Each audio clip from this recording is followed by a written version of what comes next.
Florida, a paradise where the sun filters through palm trees every single day, where beaches meet turquoise waters, a place millions of tourists dream about. But this paradise has a dark side too.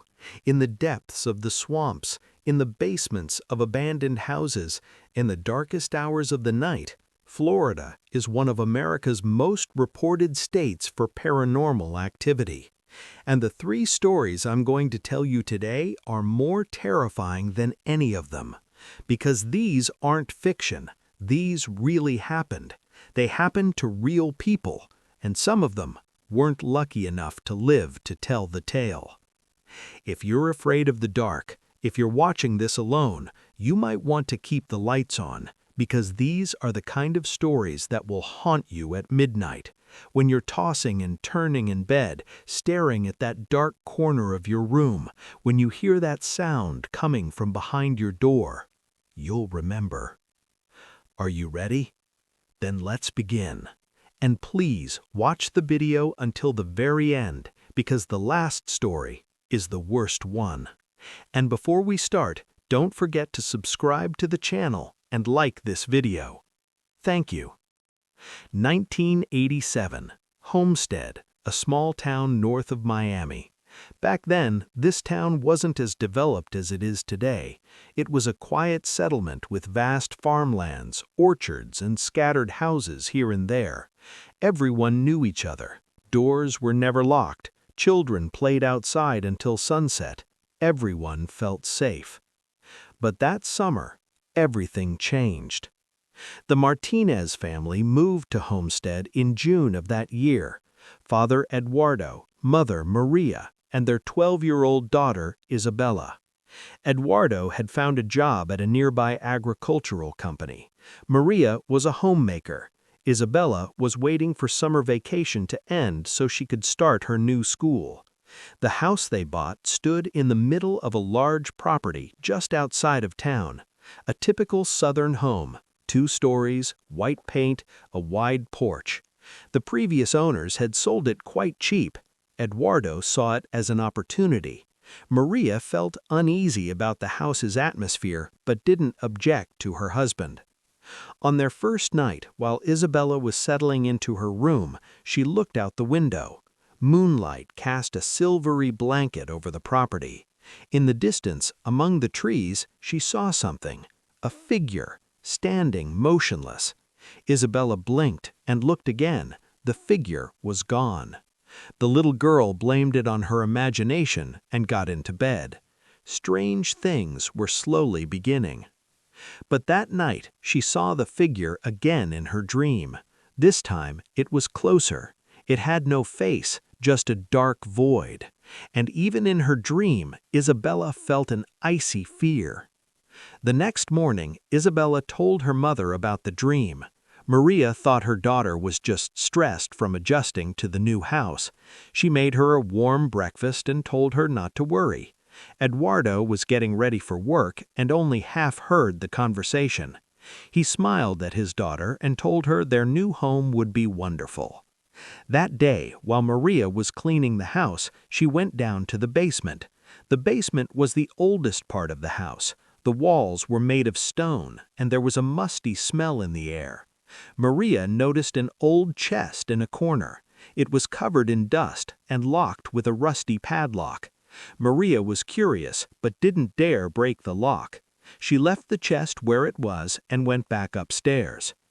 That night, around 3 o'clock, Maria woke up to a sound. Footsteps, coming from above the ceiling, from the attic. But the house didn't have an attic. Maria woke her husband.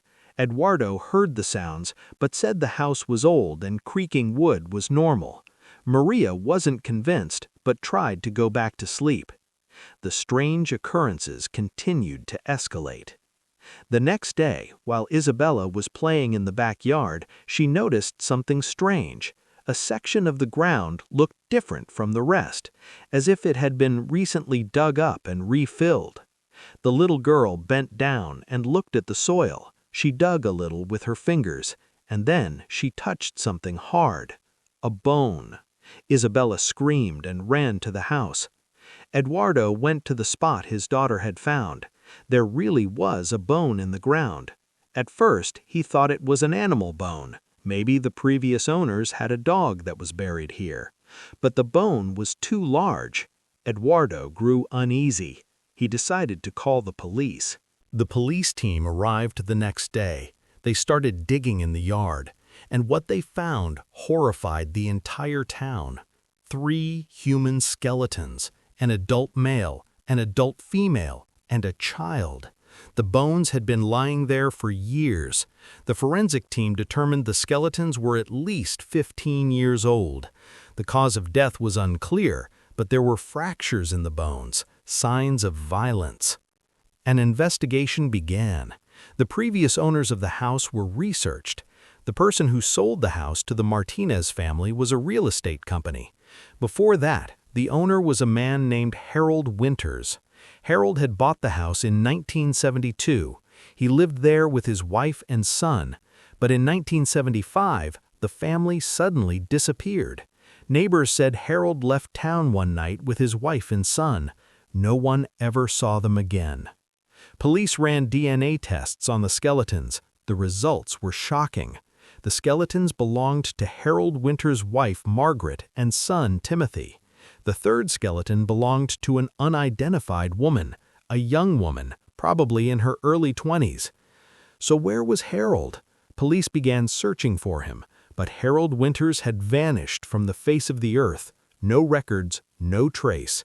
The man had disappeared 12 years ago, and no one had been able to find him. Everyone was worried. The Martinez family could no longer live in this house.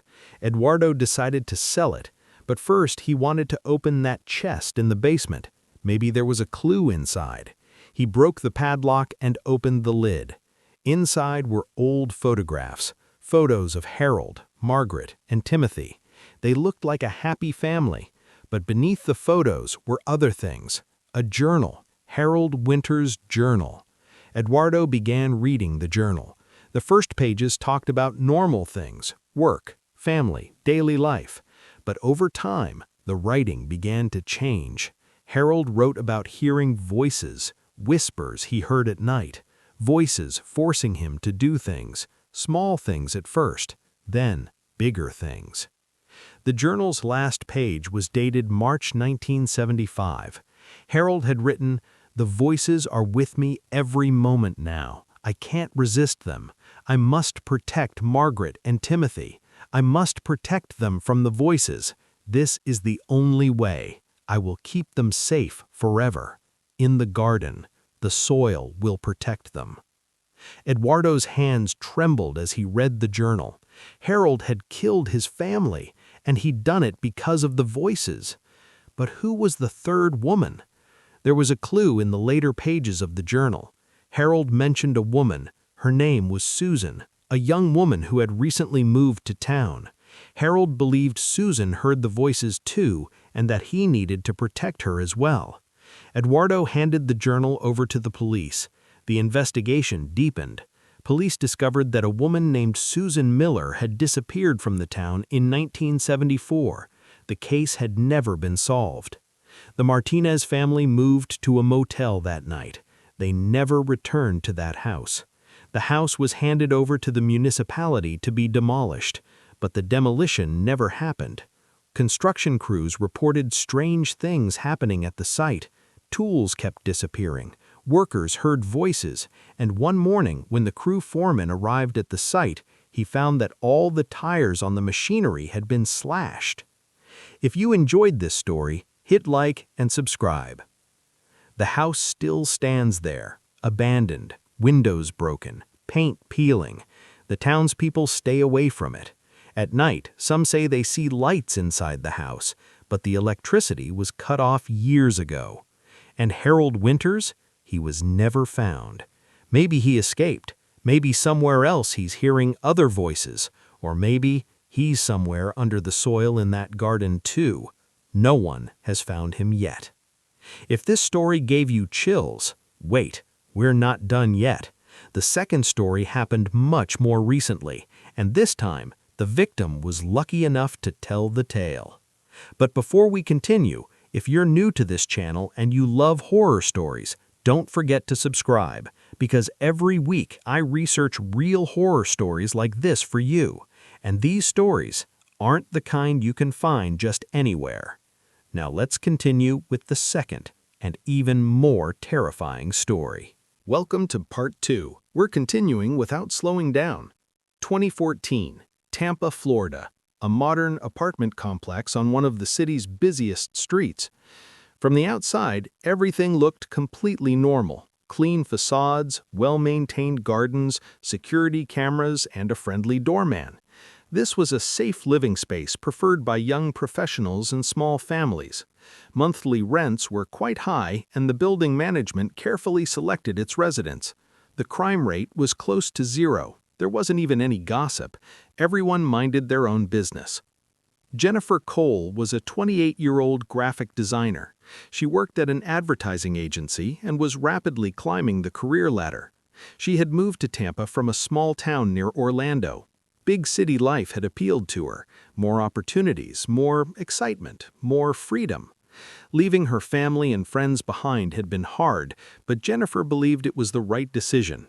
But was it really? The day she moved into the apartment, everything seemed perfect. Her unit was on the 5th floor. Large windows, an open kitchen, modern furniture. On her first night, Jennifer sipped a glass of wine while looking at the city view and raised a toast to her new life. At that moment, she felt like the luckiest person in the world. The first week went smoothly. She met her neighbors. The apartment on her left belonged to a middle-aged couple, David and Karen Liller. They were both accountants and quite quiet people. The apartment on her right was empty. The manager said that unit would be rented out soon. At the end of the second week, Jennifer noticed the first strange thing. Around midnight, she heard a sound from behind the wall. It was coming from the empty apartment on the right. First, a faint tapping, then footsteps. Jennifer thought someone might have moved in, but when she asked the manager the next day, he looked surprised. The apartment was still empty. No one had moved in. Jennifer told herself that sounds were normal in old buildings and tried to forget about it. But the sounds continued every night at the same time. Right around 3 o'clock, the footsteps would begin. First from a distance, then getting closer, as if someone was pacing inside the empty apartment. Jennifer pressed her ear against the wall and listened. The sounds continued without stopping, back and forth, the same rhythm, for hours. One night, Jennifer gathered her courage and stepped into the hallway. She approached the door of the apartment on the right. The door was closed, but the lock didn't seem to be in place. Jennifer pushed the door gently. It creaked open. Inside was completely dark. Jennifer turned on her phone's flashlight and looked inside. The apartment was completely empty. No furniture, no curtains, just bare walls and a dusty floor. But Jennifer noticed something on the floor. Footprints. Clear footprints in the dust. Someone had been walking in this apartment. And the footprints converged at a single point in the center of the apartment and then disappeared, as if someone had stood there and then evaporated. The fear had now begun. Jennifer backed away in panic and returned to her own apartment. She locked her door and spent the night with the lights on. The next day, she explained the situation to the manager. The man laughed and said she probably misheard sounds coming from another apartment. Jennifer insisted, but he didn't take her seriously. After that day, things got worse. Jennifer woke up to the same sounds every night, but now it wasn't just footsteps. There were whispers, too. Very faint, almost inaudible whispers. Jennifer couldn't make out the words, but she could sense someone was speaking. And worst of all, the whispers sometimes seemed to say her name. One night, while Jennifer was in the shower, she saw something in the bathroom mirror. Behind the steam, a face had appeared, just for a moment. Jennifer screamed and jumped out of the bathroom. When she looked at the mirror again, she only saw her own reflection, but her fear had become uncontrollable. What would you do in a situation like this? Jennifer started researching online. She wanted to learn about the apartment's history, and what she found made her blood run cold. The apartment had been built in 1998, but there had been another building on this site before, an old hotel. The hotel had been built in the 1960s and operated until the 1970s, but in 1974, a terrible incident had occurred at the hotel. A woman had been found dead in her room on the hotel's 5th floor. Her name was Margaret Evans. She was a 32-year-old single secretary. She had come to Tampa for work. The cause of death was unclear. There were no wounds or signs of poisoning on her body. Doctors diagnosed a heart attack, but Margaret had no heart condition. The case was closed as unsolved. But the story didn't end there. After Margaret's death, strange things began happening at the hotel. The rooms on the 5th floor kept having problems. Guests complained they heard sounds at midnight. Some claimed they saw someone in their rooms, a woman's figure, a woman standing motionless by the window. The hotel closed in 1978. The official reason was financial problems, but according to rumors, no one wanted to rent the 5th floor. The hotel owners tried to sell the building but couldn't find a buyer. Eventually, the building was handed over to the municipality to be demolished. The building was demolished in 1996. In its place, the apartment complex where Jennifer lived was built, and Jennifer's apartment was located exactly where that room on the hotel's 5th floor had been.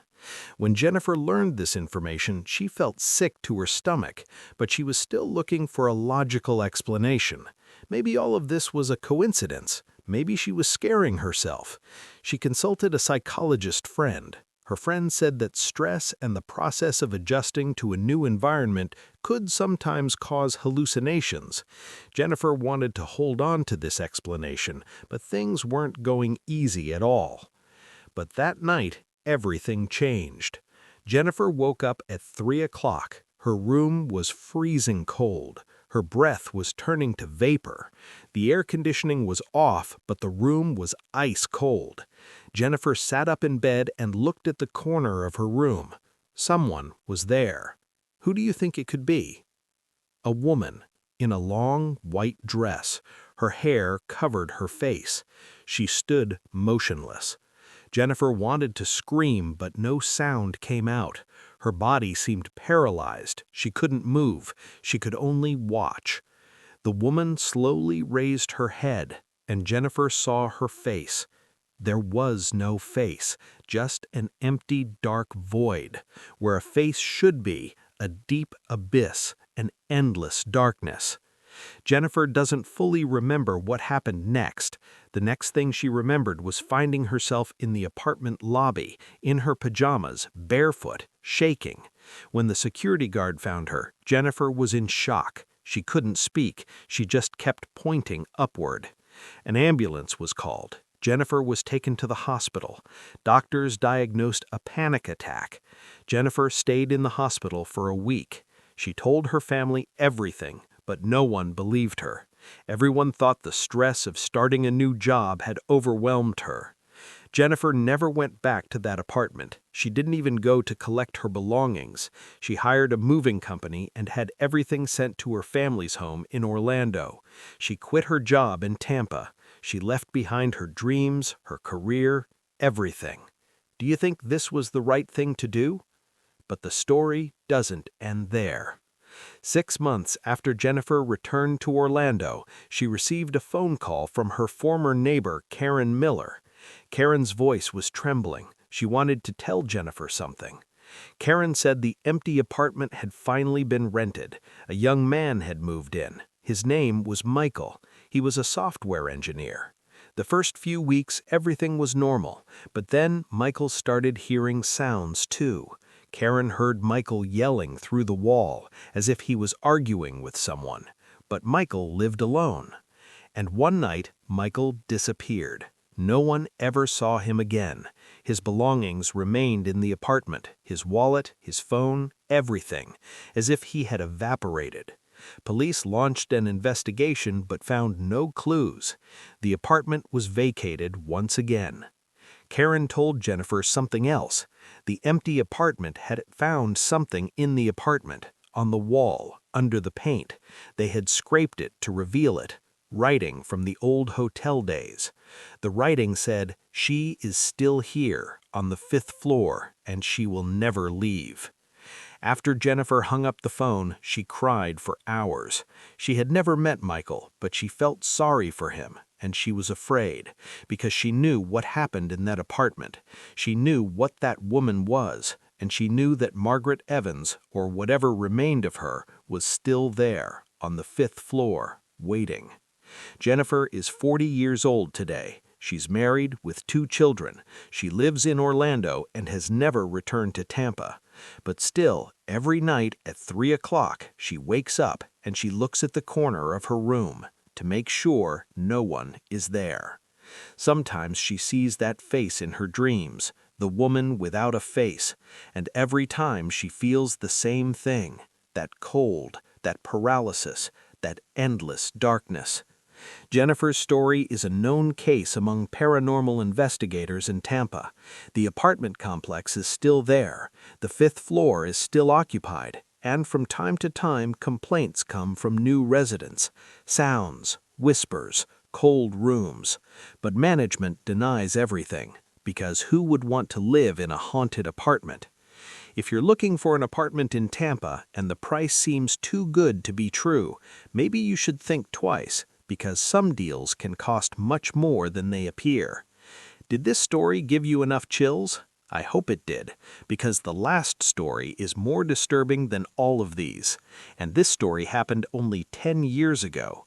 The victims are still alive, and what they experienced changed them forever.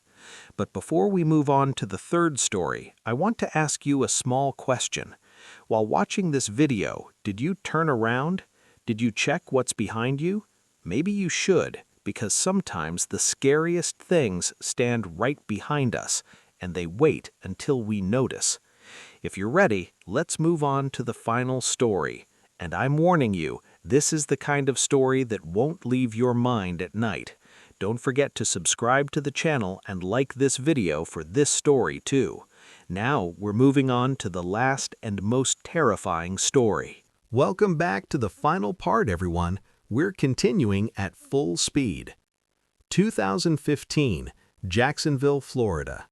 In the wooded area northwest of the city, about 10 miles from the main road, a small community lived. This was a place that was hard to find even on city maps. It had no official name, but locals called it Pinewood Farms. 12 families lived quietly in this remote corner. They farmed, raised animals, and led a peaceful life away from the noise of the modern world. Internet connection was weak. Cell phone signal was almost non-existent. The nearest store was a 30-minute drive away. These people had chosen to be isolated, and they were happy with that isolation. The Thompson family was one of the oldest residents of this community. Grandfather Richard Thompson had bought this land in 1960. His son William and daughter-in-law Sarah had grown up here, and their grandchildren, 23-year-old Daniel and 20-year-old Emily, had spent their entire lives on this farm. 4 generations had lived on the same land. For this family, Pinewood wasn't just a home, it was a legacy. Daniel Thompson handled the daily operations of the farm. He was a strong, quiet, and hard-working young man. He hadn't gone to university because he wanted to take over the farm. Emily was different. She loved reading books, listening to music, and dreaming about the city. She wanted to move to Jacksonville, go to university, and build a new life. But she had postponed everything for her family. Her mother Sarah had health problems, and Emily had stayed to take care of her. It was October 2015. Autumn was starting to make itself felt even in Florida.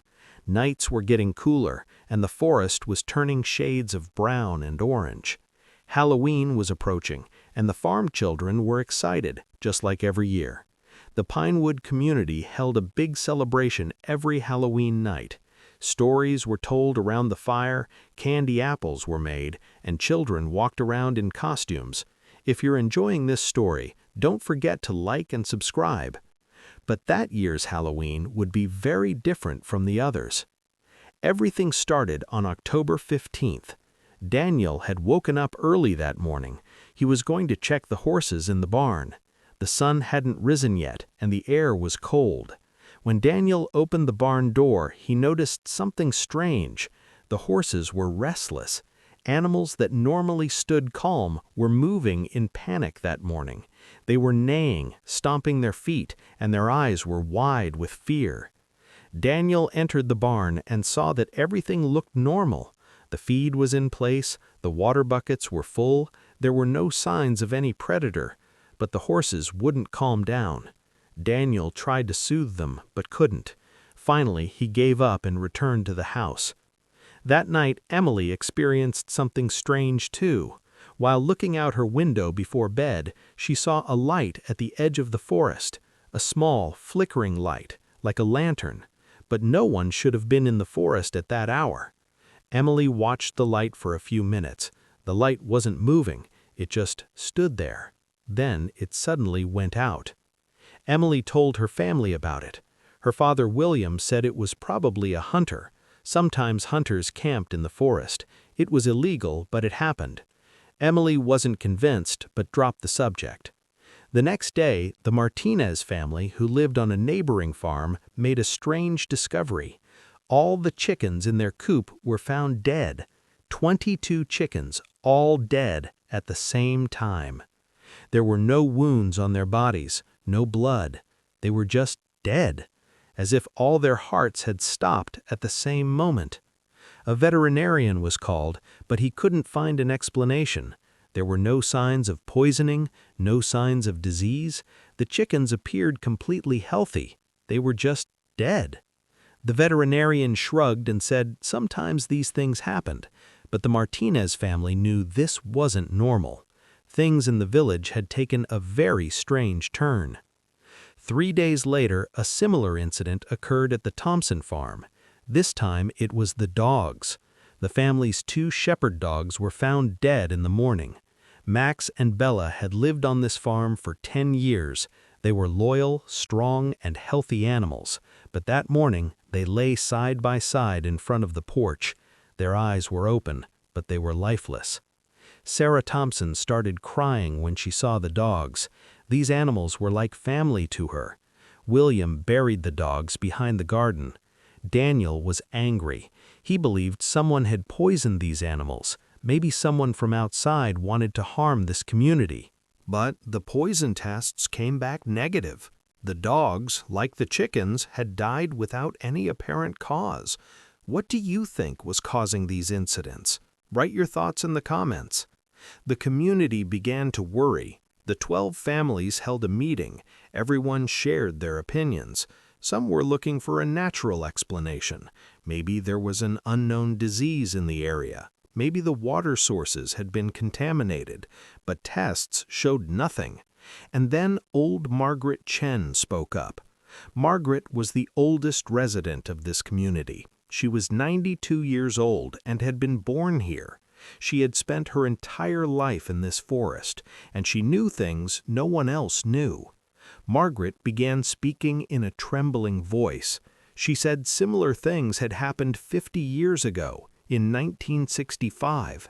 Back then, only a few families lived in this area, and that year, animals had started dying. First chickens, then dogs, then cattle, and finally, people. Everyone at the meeting fell silent. Margaret continued. That year, 3 people had died, a young couple and their baby. The cause of death was never determined. Doctors were baffled.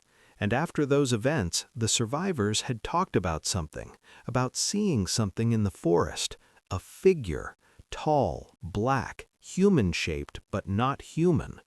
Margaret said the name of that figure. The locals called it the Shadow Man. According to legend, this land was cursed. A long time ago, terrible things had happened here, and the Shadow Man was a remnant of those events. He appeared every 50 years and claimed victims. If you're enjoying this story, subscribe and like. Most of the people at the meeting didn't take Margaret's words seriously. They thought the old woman was showing signs of dementia. But Daniel and Emily looked at each other. They were both thinking the same thing. That light at the edge of the forest, the restlessness of the horses, the dead animals. Maybe there was some truth to what Margaret was saying. After that night, events accelerated. People in the community started seeing strange things, a shadow wandering around houses at midnight, footsteps that left no trace, and worst of all, whispers, voices whispering people's names, coming from nowhere. 1 week before Halloween night, the first human victim was claimed. Tom Harrison was a 45-year-old farmer, a strong, healthy man. That night he had gone outside to check his barn, and he never came back. When his family went out to look for him, they found Tom behind the barn. He was lying on the ground. His eyes were open, but his gaze was empty. His heart had stopped. On his face was an indescribable expression of terror, as if before he died he had seen something too horrifying to imagine. Doctors said it was a heart attack, but Tom had no heart condition. His family requested an autopsy, and the autopsy results surprised everyone. There was nothing wrong with Tom's heart, but in his brain, excessive amounts of cortisol and adrenaline were found. Stress hormones were hundreds of times above normal levels. It was as if Tom had experienced indescribable fear before he died, and this fear had literally killed him. The community was in panic. Some families decided to leave the area. They packed their belongings and moved to Jacksonville. But the Thompson family stayed. William refused to abandon this land. 4 generations had lived here. He wasn't going to run because of a rumor. But Daniel now knew this wasn't just a rumor. That night he had seen it with his own eyes, the Shadow Man. It was around 3 o'clock. Daniel had woken up to a sound. When he looked out the window, he saw a figure in the middle of the yard, tall, pitch black, motionless. Moonlight didn't even fall on it. It was as if it absorbed light. As Daniel watched the figure, it slowly raised its head, and Daniel saw its eyes. It had no eyes, just 2 deep, dark voids, but Daniel could feel those voids looking at him. Daniel doesn't remember what he did at that moment. The next thing he remembered was waking up in his bed, drenched in sweat. It was morning, the sun had risen, and no one was in the yard. Halloween night arrived. Only 5 families remained in the community. The celebration was canceled. Everyone waited in their homes, doors locked, lights on. The Thompson family gathered in the living room. William stood guard with his rifle in hand. Sarah was praying. Daniel and Emily were checking the windows. Toward midnight, the power went out. The entire house was plunged into darkness. Sarah screamed. William turned on his flashlight, and at that moment, there was a knock at the door. No one moved. The door knocked again. Slow, rhythmic knocks. William raised his rifle and approached the door. He opened it. No one was outside. But on the porch, something stood. A small wooden box. William picked up the box and brought it inside.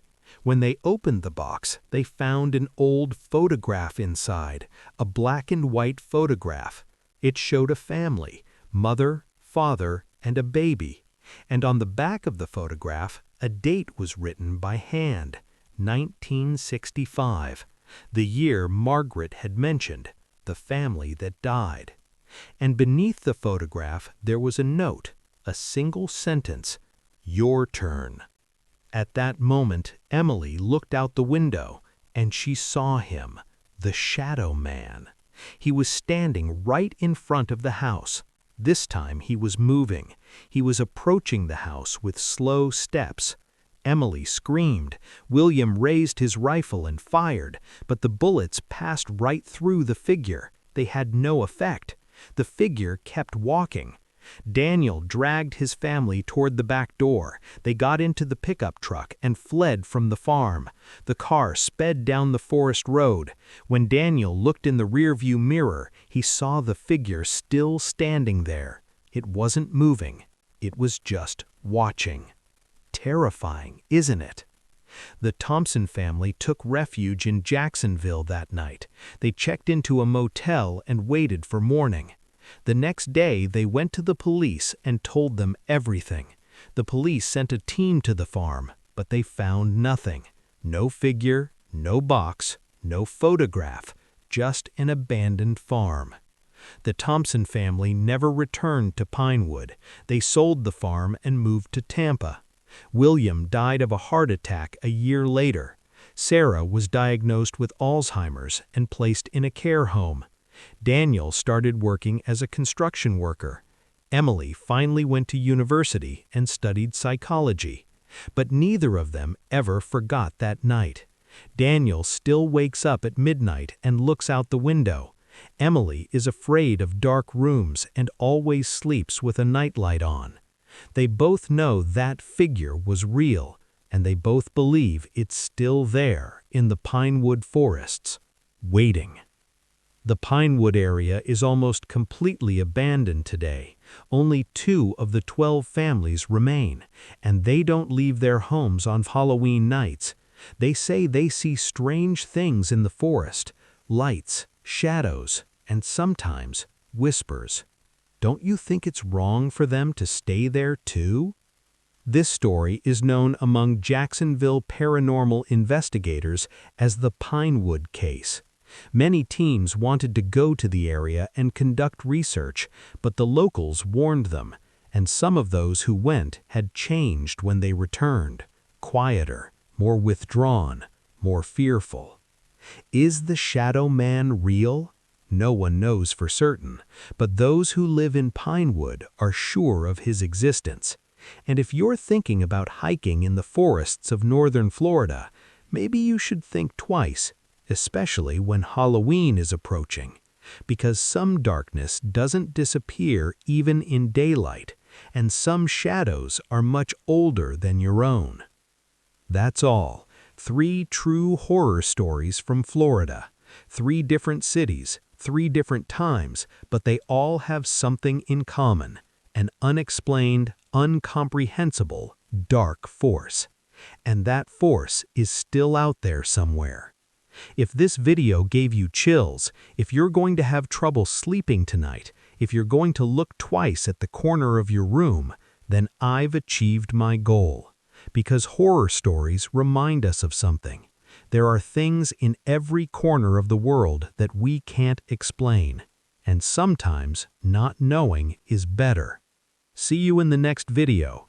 Until then, lock your doors, keep the lights on, and whatever you do, don't look out your window at midnight, because sometimes the darkness outside might be looking back at you.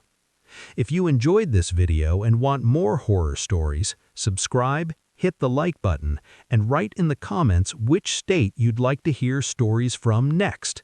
Take care of yourselves until the next video. Goodbye.